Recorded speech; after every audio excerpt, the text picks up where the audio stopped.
Se sentir perdu en école d'ingénieur, est-ce que c'est normal?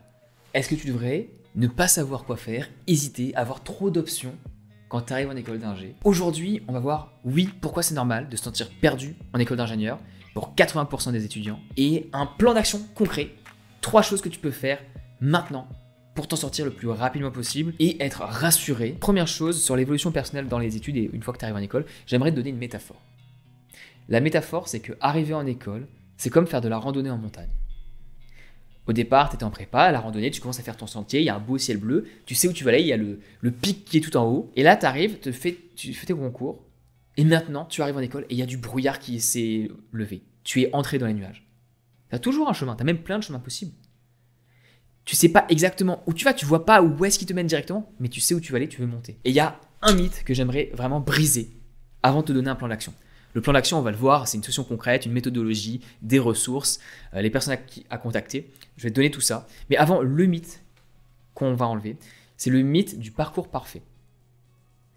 On a tous cette vision idéaliste, enfin on a tous. On peut avoir cette vision idéaliste qu'on nous vend dans les films, dans les journaux, à la télé, de quelqu'un qui fait que gravir, qui a un chemin tout tracé, où tout est connecté et qui va faire des miracles derrière. Steve Jobs, on va faire un parcours où tout est écrit, Zuckerberg, bref, les grands CEO, ah oui j'ai fait ça, tout semble parfait. Mais en fait, on ne peut tracer les points, on ne peut faire une ligne conductrice qu'à posteriori. C'est toujours plus facile de voir a posteriori, que tout faisait sens, qu'il a fait un cours de calligraphie qui lui a permis d'avoir un design plus épuré. Imagine que tu es dans une voiture en train de conduire. Tu as un GPS qui t'amène à ta direction. Et au lieu de tourner à droite, à un moment donné, tu tournes à gauche. Bah ouais, tu as pris la mauvaise sortie, tu vas faire un détour. Mais qu'est-ce qu'il va faire le GPS? Il va se recalibrer. Il sait où il veut aller. Tac, tac, tac, t'as fait un mauvais tour. Il va dire, ok, bah t'as perdu 15 minutes, pouf, et on va revenir. À la prochaine sortie, on va tourner à droite pour reprendre l'autoroute et à la destination. Donc ta carrière, c'est comme, enfin ta trajectoire de carrière, c'est comme cette trajectoire de GPS. Ça va se updater. Et si tu veux vraiment faire quelque chose, même si tu te trompes à gauche, et tu peux te tromper autant de fois que tu veux, tu peux toujours arriver à bon port. Alors bien sûr, après, il y a une notion temporelle. Se tromper pendant 5-10 ans, c'est toujours plus difficile à rattraper que si tu te trompes pendant 3-4 mois, voire 6 mois, voire 1 an. Et c'est pour ça qu'un des conseils, c'est de faire le plus de choses possible. On va y revenir une fois qu'on aura vu la méthodologie, le plan d'action. Parce qu'il faut faire les choses rapidement. Plus tu échoues rapidement, plus tu peux te rediriger et réajuster à ta trajectoire rapidement. Bref, venons-en à une méthodologie concrète pour toi. Méthodologie, donc j'ai mes notes à droite. Méthodologie concrète pour faire des choix éclairés. Je vais te dire la méthode, les questions à te poser, les ressources et les personnes à contacter, et une façon de voir ce sentiment si tu te dis « vraiment, je me sens perdu, je me sens pas bien », comment transformer ça en quelque chose d'hyper positif. On commence avec la méthodologie.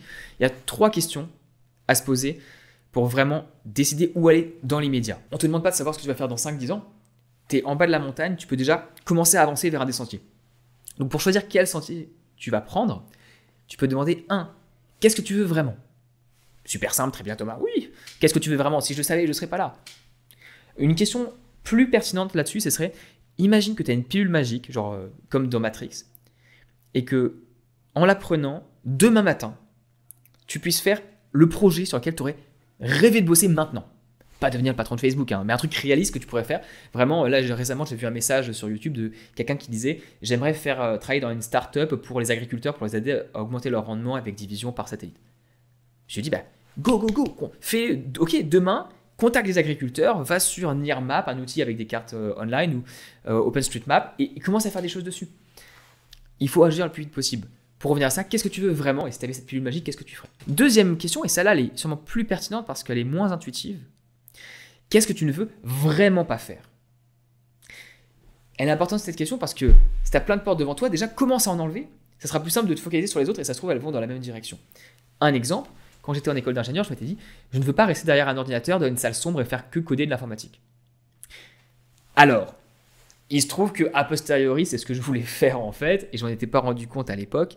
Enfin, c'était un moyen d'atteindre ce que je voulais faire comme objectif, et c'est ce que je fais maintenant. Pas dans une salle sombre, dans une grande salle très éclairée, mais je code et je fais de l'informatique et de la data. Mais à l'époque, je pensais que je voulais pas faire ça. Et donc, je me suis dit, je vais pas faire l'option informatique, et je suis parti plus vers l'énergie à l'époque. Bref, tu peux revenir vers ce que tu as envie de faire si tu te rends compte plus tard que c'est le choix que tu voulais faire. C'est pas grave de fermer des portes, tu pourras toujours les rouvrir.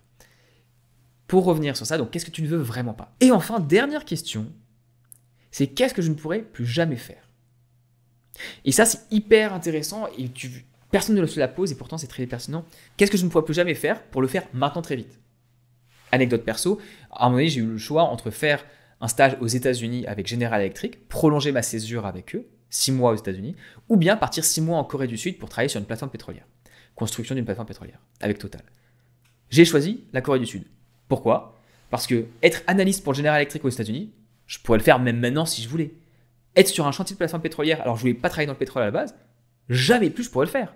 Et ça a été le meilleur choix de ma vie et l'une des expériences professionnelles les plus marquantes et qui m'a impacté de 1000 manières, on pourra en reparler. Qu'est-ce que tu ne pourras plus faire? Et donc fais-le vite maintenant si tu peux. Une métaphore par rapport au choix que tu as quand tu es en école.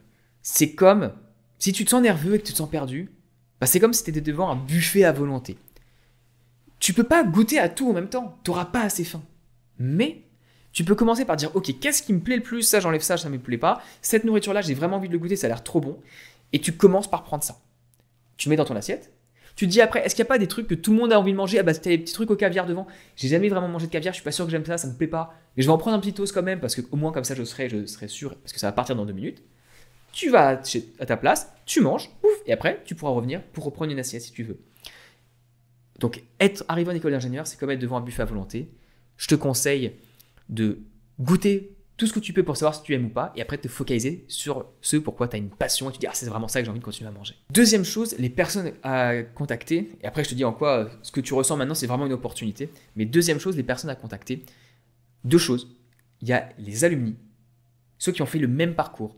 N'hésite surtout pas à aller voir des gens même dans l'école et leur demander ce qu'ils ont fait, ce qu'ils en ont pensé.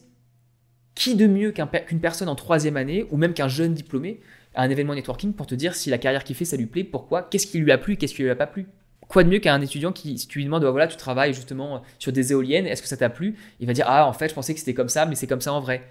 Et toi, si ce qu'il dit, ça te plaît, bah tant mieux, vas-y, go. Si c'est plus de déplacements et que t'aimes les déplacements, vas-y, fonce. Mais ça se trouve, il va dire que ce qu'il pensait, c'était ce que tu pensais toi aussi, et après, tu auras la réalité. Donc, parler au plus de personnes possible. Et ensuite, un petit exemple, si tu veux parler avec des gens, j'ai un Discord, je mettrai le lien en description. Il y a plein de gens trop sympas. On est un petit groupe, ça parle un peu de temps en temps, mais si tu as des questions, n'hésite pas à venir ou même à présenter ce que tu fais avec grand plaisir. Et dernier point qui est vraiment le plus important. Là, tu te sens perdu, oppressé, tu as trop le choix, et dans l'immobilier, tu as un peu peur. C'est une opportunité énorme. Tu es comme un jardinier devant un jardin où il n'y a pas grand-chose et tout est possible. Commence par planter des graines, tout ne va pas pousser. Ton but, c'est d'agir, d'aller prendre dans les buffets à volonté les plats qui t'intéressent, tu plantes des graines et regarde ce qui pousse. Et une fois que ça aura commencé à pousser, tu pourras toujours ajuster.